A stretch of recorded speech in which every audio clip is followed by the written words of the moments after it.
Bonjour et bienvenue dans l'entretien de France 24, un entretien consacré aujourd'hui au changement profond que connaît depuis quelques mois maintenant, depuis plus d'un an, le monde arabe. J'ai le plaisir de recevoir aujourd'hui le ministre délégué aux Affaires étrangères marocain, M. Youssouf Amrani. Monsieur le ministre, merci beaucoup d'être avec nous aujourd'hui. Nous allons parler donc de ce printemps arabe, de tout ce qui s'en est suivi chez vous et tout autour de vous, des changements profonds et parfois dramatiques, notamment en Syrie. Vous sortez donc d'un rendez-vous d'un entretien avec Laurent Fabius. Où en est-on aujourd'hui?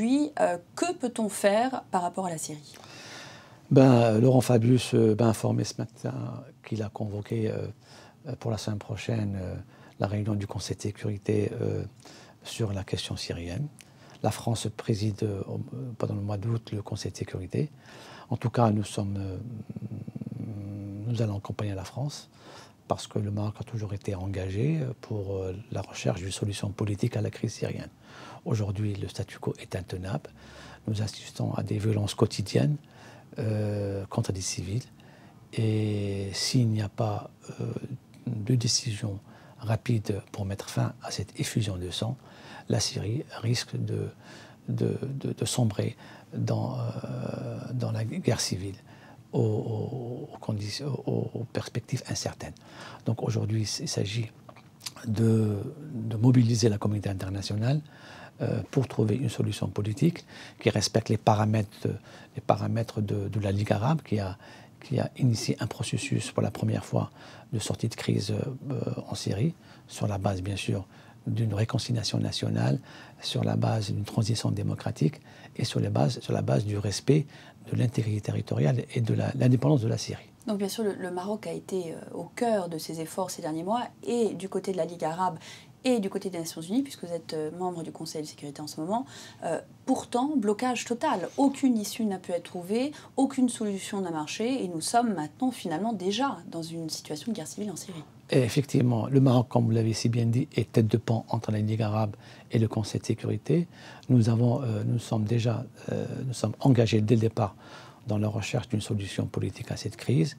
Nous avons envoyé des observateurs en Syrie, les premiers contributeurs, mais malheureusement, comme vous l'avez si bien dit, aujourd'hui, on ne voit pas d'issue négociée à cette crise.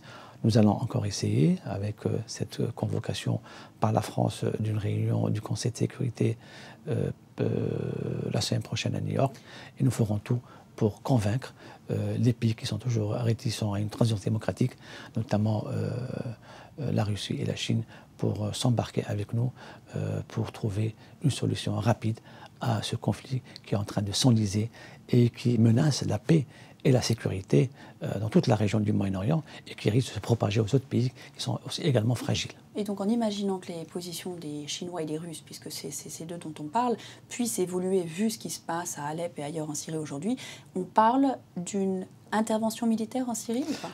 D'abord, il faut privilégier l'approche politique. Si on peut réussir une transition démocratique, parce que l'avenir de la Syrie sera démocratique, on ne le sera pas, avec l'inclusion de l'ensemble des sensibilités du peuple syrien, si on peut y arriver avec un gouvernement de transition, c'est une très bonne sortie de crise. Maintenant, si on n'y arrive pas, il faudrait envisager des solutions alternatives. Alors, pour la Syrie, donc un exemple où les choses ont très mal tourné, mais bien sûr les changements ont été profonds et tout autour de vous et à l'intérieur bien sûr du Maroc aussi. Vous avez eu des changements, des réformes qui ont été plus douces qu'ailleurs. Vous fêtez d'ailleurs en ce moment les 13 ans de l'intronisation du roi Mohamed. Est-ce que vous pensez que ces changements avec les élections qui ont eu lieu, l'arrivée au pouvoir d'un gouvernement mené par des islamistes, peut continuer dans l'esprit qu'a été l'esprit marocain, une espèce d'exception marocaine, ou est-ce que les craintes qui sont exprimées à droite à gauche au sujet de repli, par exemple, des libertés individuelles pourraient advenir? Oui, écoutez, aujourd'hui au Maroc, nous sommes dans une logique de consolidation de l'état de droit. Le Maroc a commencé les réformes il y a plus de 12 ans maintenant.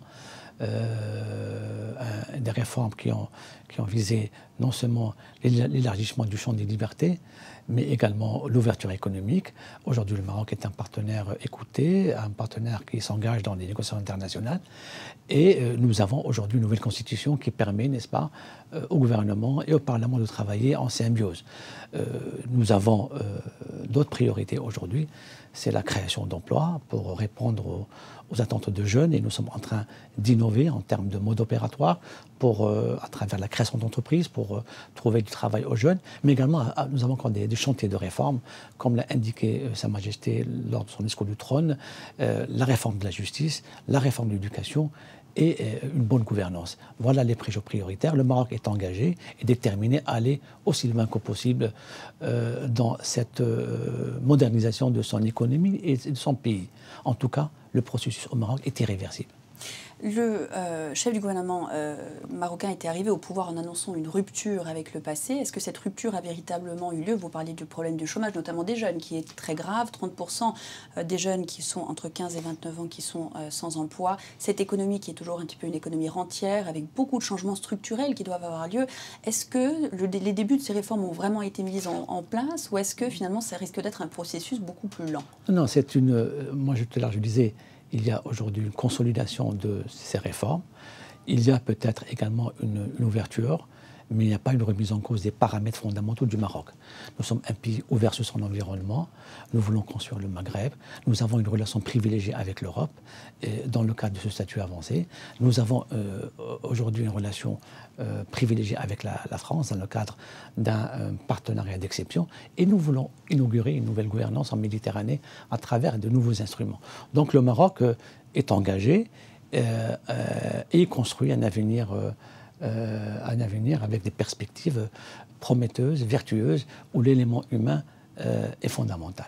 Alors l'une de ces pistes serait éventuellement la création, dont on parle depuis quelques mois maintenant, d'une union pour le Maghreb arabe. Donc justement, beaucoup de pays qui ont connu beaucoup de changements et qui regardent maintenant vers l'avenir.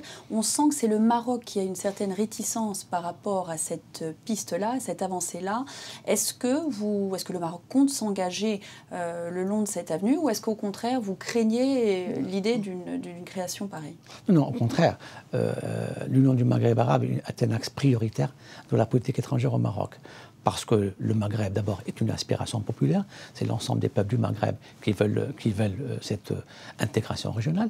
C'est une opportunité pour les entreprises, une opportunité économique pour une zone de libre-échange, mais c'est également un impératif sécuritaire.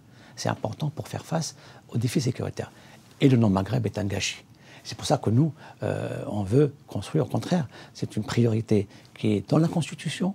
Le Maghreb, aujourd'hui, comme vous l'avez si bien signalé, dans ce cadre de ce printemps arabe, constitue une opportunité pour la création du richesse et pour pouvoir croître et être au niveau des expectatives que nous avons créées au niveau du Maghreb.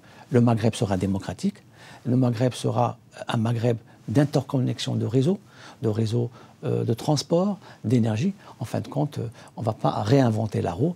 On n'a qu'à suivre des exemples similaires et dans des pays qui nous sont proches, comme l'Europe. Et il y a des mécanismes qu'il faut mettre en place. Alors, doit se tenir en Tunisie à l'automne un sommet, donc par rapport à cette création de cette union. C'est le Premier ministre marocain qui a signalé que ça serait un sommet finalement de pure forme, parce que restait ce problème de la fermeture des frontières entre le Maroc et l'Algérie. Est-ce que vous pensez que ces problèmes peuvent être réglés? Est-ce que le Maroc va tâcher de régler ces problèmes justement pour que les avances nécessaires puissent avoir lieu? Absolument. Nous avons une ambition pour créer un ensemble au niveau du Maghreb qui soit complémentaire, qui soit cohérent et qui soit créateur de richesse. Nous voulons préparer ce sommet dans les meilleures conditions. Nous voulons se concentrer sur 2 ou 3 prioritaires.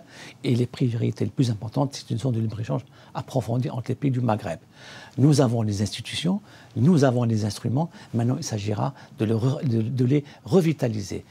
Et pour cela, nous avons besoin d'une volonté politique. Parce que sans volonté politique, on ne peut pas y avancer. Nous, en tout cas, on y croit. C'est une ambition souveraine qui est partagée aujourd'hui par les autres partenaires du Maghreb. Maintenant, il faut le coup de pouce, l'accélérateur pour aller de l'avant. L'un des problèmes, l'une des questions qui n'est pas réglée pour le Maroc reste bien sûr le Sahara occidental. Est-ce que vous pensez, ou comment faut-il régler la question? Est-ce qu'un dialogue, un processus de dialogue pourrait être entamé? C'est vrai que la construction du Maghreb pourra libérer les synergies pour trouver une solution à la question du Sahara. Mais en tout cas, aujourd'hui, il y a une dynamique.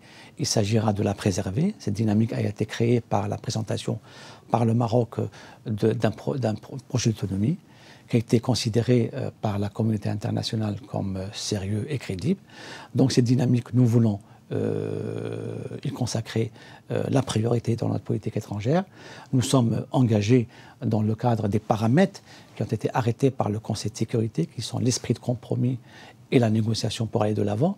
Nous allons continuer à soutenir Ban Ki-moon et le processus de négociation, et nous allons y participer de bonne foi. Parce qu'aujourd'hui, il s'agira, nous avons un rendez-vous avec l'histoire, il nous faut aujourd'hui construire un ensemble complémentaire qui pourra même travailler avec vous les Européens, je veux dire, dans le cadre de groupement à groupement, pour créer de la richesse. Et le printemps arabe, aujourd'hui, constitue une opportunité, et pour les entreprises, et bien sûr, et pour les pays qui veulent travailler de bonne foi dans le cadre d'une approche régionale qui soit cohérente, qui soit davantage ambitieuse et davantage visionnaire pour l'ensemble des pays de la région du Maghreb. Merci beaucoup d'avoir été notre invité aujourd'hui.